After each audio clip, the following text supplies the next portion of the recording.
Hi hello welcome back to my channel నందు Eshwar vlogs.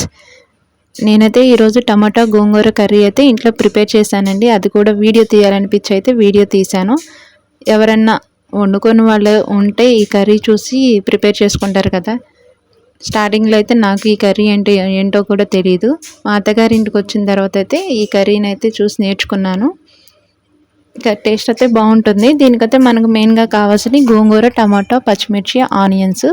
వాటిని అయితే శుభ్రంగా కడుక్కొని టమాటా, ఆనియన్స్, పచ్చిమిర్చి అయితే సన్న పీసెస్ అయితే కట్ చేసుకొని పెట్టుకోవాలి. ప్యాన్ అయితే పెట్టుకొని అందులో ఆయిల్ అయితే వేసుకోవాలి. ఆయిల్ అనేది కొంచెం ఎక్కువగానే పడుతుంది. గోంగూర వేస్తాం కాబట్టి పీల్ చేసుకుంటూ ఉంటుంది కాబట్టి కొంచెం నూనె ఎక్కువగానే వేసుకోవాలి. అది హీట్ అయిన తర్వాత అందులో జీలకర్ర, కరివేపాకు అనేది యాడ్ చేసుకోవాలి. అవి ఫ్రై అయిన తర్వాత మనం కట్ చేసి పెట్టుకున్న ఆనియన్స్, పచ్చిమిర్చి కూడా వేసుకొని బాగా ఫ్రై చేసుకోవాలి.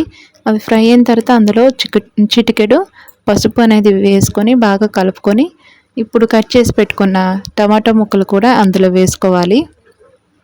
వేసుకొని బాగా కలుపుకొని ఒక 5 నిమిషాలు మూత పెట్టయితే మగ్గనివ్వాలి. ఇప్పుడైతే నేనైతే దీంట్లో కల్లుప్పు అయితే వేసుకుంటాను. మూత పెట్టి మగ్గిన తర్వాత టమాటాలు అయితే కొంచెం టైం అయితే తీసుకున్నాయండి. ఒక్కోసారి టమాటాలు త్వరగా మగ్గిపోతే ఒక్కోసారి త్వరగా మగ్గవు. ఈ టమాటాలు అయితే తొందరగా మగ్గలేదు, కొంచెం టైం అయితే తీసుకున్నాయి. కల్లుప్పు అయితే వేసుకున్నాను మగ్గుతుంది కదా అని. మీ ఇష్టం, ఇందులో సాల్ట్ అయినా వేసుకోవచ్చు, కల్లుప్పు అయినా వేసుకోవచ్చు. నేనైతే ఎక్కువగా కూరల్లో కల్లుప్పు అనేది వేస్తూ ఉంటాను.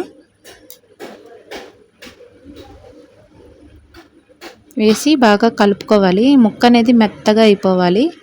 మెత్తగా అయితేనే బాగుంటుంది టేస్ట్ అనేది. చూసారు కదా ఈ టమాటాలు అనేవి ఎలా గట్టిగా ఉన్నాయో.